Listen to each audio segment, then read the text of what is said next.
আসসালামু আলাইকুম everyone, welcome back to my channel Noreen study hacks. আশা করছি আপনারা যেখান থেকে আজকের ভিডিওটি দেখছেন সবাই অনেক বেশি ভালো আছেন এবং সুস্থ আছেন।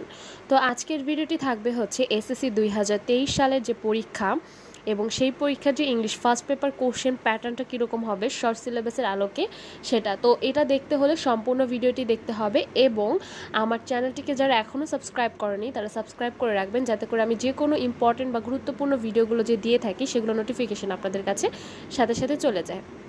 তো আজকের প্রথমেই যেটা আমি শুরু করব সেটা হচ্ছে ইংলিশ ফার্স্ট পেপার কোশ্চেনে প্রথমে থাকবে হচ্ছে একটা প্যাসেজ। তো এই প্যাসেজটা থেকে তোমাদের অ্যান্সার করতে হবে 1 নাম্বার কোশ্চেন।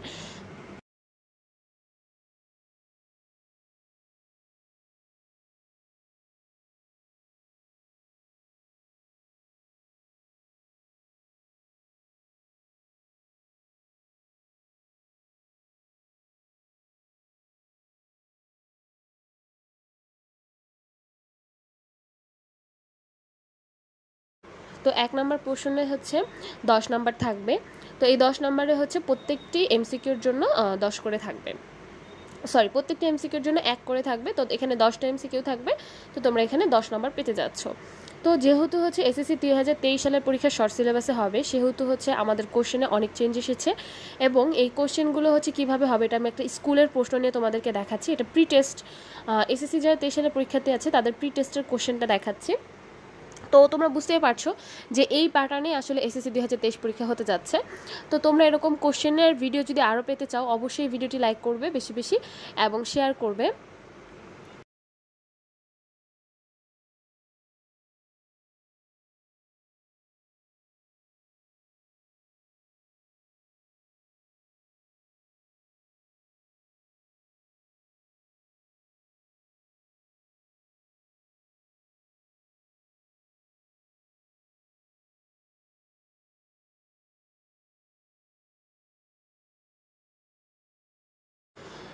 তো এই তো প্রথমে যেটা থাকছে সেটা হচ্ছে সিন প্যাসেজ। তো সিন প্যাসেজের জন্য হচ্ছে তোমাদের বইটা ভালো করে রিডিং দিলে ইনাফ। আর এখানে এই যে দেখো নাম্বার টু হচ্ছে অ্যান্সার দ্য ফলোয়িং কোশ্চেন্স। তো এটা যে তোমার সিন প্যাসেজটা থাকবে সেই সিন প্যাসেজ থেকে হচ্ছে নাম্বার 1 তোমাকে অ্যান্সার করতে হবে এবং নাম্বার 2 তোমাকে অ্যান্সার করতে হবে। তো নাম্বার 2তে থাকবে হচ্ছে 12 মার্কস, মানে হচ্ছে এখানে প্রত্যেকটা হচ্ছে এখানে কোশ্চেন থাকবে হচ্ছে 5টা, ঠিক আছে।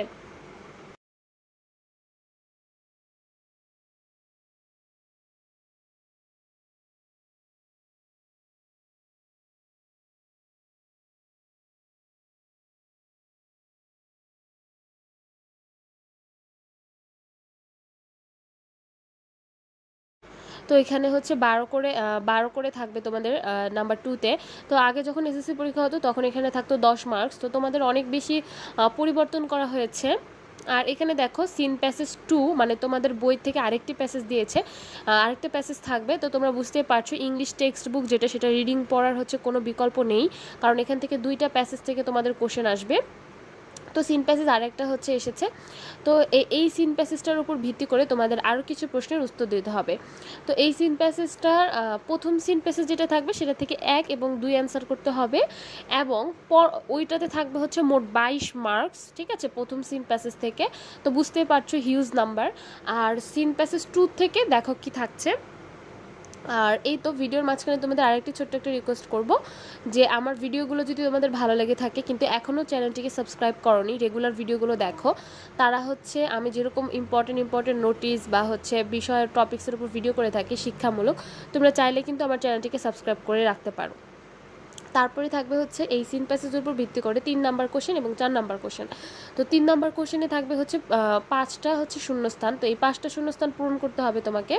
এই যে fill in each gap with a suitable word based on the information of the above text, ঠিক আছে। ওই যে উপরের যে হচ্ছে সিন প্যাসেজটা থাকবে সেটার উপর ভিত্তি করে তোমরা হচ্ছে এইটার অ্যান্সার করবে। তো এখানে থাকবে হচ্ছে 5 মার্কস, ঠিক আছে, 5 মার্কস তোমাদের এখানে থাকছে। আর 4 নম্বরে থাকবে হচ্ছে match the parts of sentence give in column A B and C. তো এখানে থাকবে হচ্ছে তোমাদের 7 মার্কস। তো হচ্ছে 7 আর 5 মানে হচ্ছে 7, 8, 9, 10, 11, 12, মোট 12 মার্কস থাকবে হচ্ছে তোমাদের সিন প্যাসেজ 2 থেকে, ঠিক আছে। তো প্রথম সিন প্যাসেজ 1 থেকে থাকবে হচ্ছে 22 মার্কস, সিন প্যাসেজ 2 থেকে থাকবে হচ্ছে 12 মার্কস। তারপরে চলে আসা হচ্ছে আনসিন প্যাসেজ। তো আনসিন প্যাসেজ একটাই আছে এখানে, দেখো read the following text and complete the following table based on the information of the text, then answer the question below. তো এখানে হচ্ছে your hair and every cell in your body contained your own unique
DNA। তো এটা হচ্ছে তোমাদের unseen passage যেটা থাকবে সেটা। তো এখানে হচ্ছে তোমাদের সম্পূর্ণই নিজেদের ইংলিশের যে দক্ষতা সেটা কীরকম তার উপর বেস করে তোমরা হচ্ছে মানে ভালো করতে পারবে। আর এই আনসিন প্যাসেজের উপর ভিত্তি করে তোমাদের হচ্ছে নাম্বার 5 যেটা হচ্ছে থাকবে সেটা কমপ্লিট দ্য টেবিল। তো এই টেবিলটা তোমাদেরকে পূরণ করতে হবে ওই আনসিন প্যাসেজের উপর ভিত্তি করে। এবার আসি, এগুলো ছিল হচ্ছে তোমাদের মানে একটা পার্ট। আর এখন যে পার্টটা আসবে সেটাকে বলতেছে হচ্ছে রাইটিং পার্ট। তো রাইটিং পার্টে যেটা থাকবে সেটা হচ্ছে 50 মার্কস থাকবে তোমাদের রাইটিং পার্টে। তো এখানে চলে আসো, এখানে হচ্ছে প্যারাগ্রাফে আগে ছিল হচ্ছে 10 মার্কস, এখন তোমাদেরকে দিয়েছে 14 মার্কস, ঠিক আছে। এটা হিউজ একটা নাম্বার। তো আগে যখন এসএসসি পরীক্ষা হতো তখন প্যারাগ্রাফের উপর থাকতো হচ্ছে 10 মার্কস, এখন তোমাদের প্যারাগ্রাফে 14 নাম্বার করে দিয়েছে এবং সামারি রাইটিংয়ে থাকবে 10। 8 নাম্বারে থাকবে হচ্ছে তোমাদের হচ্ছে স্টোরিটা, 9 নাম্বারে থাকবে হচ্ছে ইমেল এবং 10 নাম্বারে গিয়ে থাকবে হচ্ছে তোমাদের ডায়ালগ, ঠিক আছে। তো এগুলোর উপরেই তো এটা থাকবে হচ্ছে ডায়ালগে থাকবে হচ্ছে 12 এবং স্টোরি রাইটিংয়ে থাকবে হচ্ছে 12 আর হচ্ছে ইমেলে থাকবে হচ্ছে 12 আর প্যারাগ্রাফে থাকবে 14। তো এটা হচ্ছে তোমাদের তফাতটা আর কি। আর সামারি রাইটিংয়ে থাকছে 10। তো আগের তুলনায় অনেক বেশি তফাৎ এসেছে কোশ্চেনে। তো আজকের ভিডিওটি যদি তোমাদের সবার অনেক ভালো লেগে থাকে অবশ্যই আমার চ্যানেলটিকে সাবস্ক্রাইব করে আমার পাশেই থাকবে এবং এই ভিডিওটি কেমন হয়েছে সেটা কমেন্ট বক্সে অবশ্যই জানাবে। আর আশা করছি আমি সম্পূর্ণ যেহেতু কোশ্চেন দিয়ে দেখিয়েছি তোমাদের কাছে এটা অনেক বেশি ক্লিয়ার হয়ে গেছে এই প্যাটার্নে এসএসসি পরীক্ষা হবে। সো সবাই ভালো থাকবে এবং সুস্থ থাকবে। আল্লাহ হাফিজ।